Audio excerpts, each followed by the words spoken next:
Matching matching কাপল outfit পরে আজকে যাচ্ছি দাওয়াত খেতে। আমাদের দাওয়াত ছিল দুপুরের, তাই তাড়াতাড়ি শাড়ি পাঞ্জাবি বের করে নিলাম। আমার তো সাজুগুজু করতে একটু লেট হয়, তাই আমি একটু বেশি তাড়াহুড়া করতেছি। পেস্ট কালার সুন্দর একটা শাড়ির সাথে আমি পিঙ্ক কালারের হিজাব পরে নিলাম কম্বিনেশন করে। আর শাড়ি পরছি এত শখ করে, চুড়ি পরবো না তা কি হয়? যতই লেট হোক আমার চুড়ি পরে বাইরে বের হতে হবে। আজকে দাওয়াত হচ্ছে আমার হাজবেন্ডের বন্ধুর বাড়িতে, আর আমাদের ফুল ফ্যামিলি আজকে আমরা যাচ্ছি। ভাইয়াদের বাসায় আমরা আজকে ফার্স্ট টাইম যাচ্ছি, তাই সুন্দর করে শাড়ি পরে একদম নতুন বউ সেজেই যাচ্ছি। দুইজন একদম ম্যাচিং ম্যাচিং আউটফিট পরছি আজকে। কেমন লাগতেছে আমাদের দুজনকে অবশ্যই কমেন্টে জানিও। তো রেডি সেডি হয়ে তাড়াতাড়ি করে বের হয়ে পড়লাম। আমাদের বাসা 5 জন মেম্বার, মানে আমার শ্বশুর শাশুড়ি, আমার ননদ, আমি, আমার হাজবেন্ড, আমরা 5 জনই আজকে যাচ্ছি। দুইটা রিক্সা নিয়ে আসা হলো। এক রিক্সায় আমার শ্বশুর শাশুড়ি আমার ননদ উঠে পড়লো, আরেক রিক্সায় উঠলাম আমি আর আমার হাজবেন্ড। দুপুরবেলার দাওয়াত, বাট আমরা অলরেডি অনেকটা লেট করে ফেলছি, যদিও আমার জন্যই লেটটা হয়েছে, তাই তাড়াতাড়ি করে যাচ্ছি। একদম খাড়া দুপুরবেলা, মানে একদম কড়া রোদের মধ্যে বের হয়েছি, বাট দাওয়াত খেতে যেহেতু যাচ্ছি আর একটু লেট হবে, কারণ মিষ্টি নিতে হবে। তো ঝটফট করে একটা মিষ্টির দোকানে দাঁড়িয়ে মিষ্টিও নিয়ে নিলাম।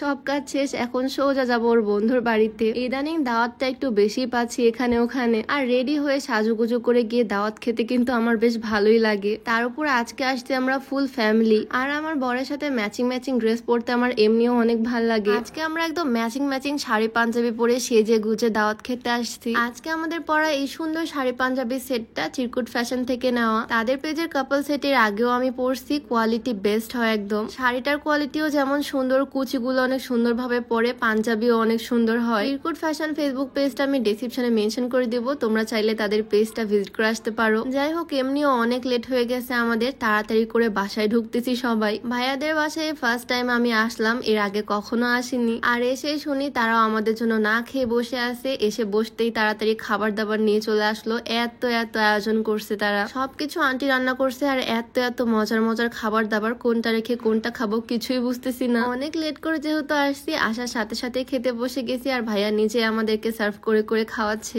এইরকম আপ্যায়ন পেলে আর কি লাগে বলো। আর দাওয়াতে আসলে কিন্তু শুধু খাওয়া দাওয়াই হয় না, খাওয়া দাওয়ার সাথে গল্প, মজা, আড্ডা সবকিছুই হয়। খুব মজা করে আজকে দুপুরে খাবার খেলাম, আর খাবারের পর ছিল দই মিষ্টি। বাঙালি বলে কথা, ডেজার্ট তো এইটাই থাকবে, তাই না? আমি যদিও ভাতই খাইছি প্রচুর, এখন আর দই মিষ্টি খাওয়ার পেটে জায়গা নাই, তারপরেও শখ করে নিলাম। আর ও তো আজকে প্রচুর খাচ্ছে, আজকে মনে হয় ও আর নড়তে চড়তে পারবে না খাওয়া দাওয়ার পর। আর শুধু দই মিষ্টি না, খাওয়া শেষে আবার ছিল কোক। অনেক সময় নিয়ে বসে বসে এক এক করে সবকিছুই আমরা খেলাম, আর খাওয়া দাওয়ার পর সে তো পুরাই টায়ার্ড, বসে বসে ঘুমায় পড়তেছে। আমরা সবাই একদিকে গল্প করতেছি, আর সে এদিকে নিজের ধ্যানে ঘুমাচ্ছে। বিকাল পর্যন্ত আমরা এখানে বসে বসে রেস্ট করলাম, আর তারপর এখন চলে যাচ্ছি বাসায়। মাঝে মাঝে এরকম দাওয়াত খেতে আসতে কিন্তু বেশ ভালোই লাগে, তাই না? ফুল ফ্যামিলি মিলে আজকে এখানে এসে বেশ ভালো লাগলো আমার। সবার সাথে গল্প গুজব করলাম, খাওয়া দাওয়া করলাম। দিনটা অনেক সুন্দর ছিল আসলেই। ফ্যামিলি নিয়ে এরকম টাইম স্পেন্ড করতে আসলেই কিন্তু অনেক ভালো লাগে। যাই হোক, এখন তো চলে যাচ্ছি বাসায়, আর আজকে ভিডিওটা এখানেই শেষ করছি। সবাই ভালো থাকো, সুস্থ থাকো, দেখা হয়ে যাবে নতুন কোনো ভিডিওতে। সবাইকে আল্লাহ হাফেজ।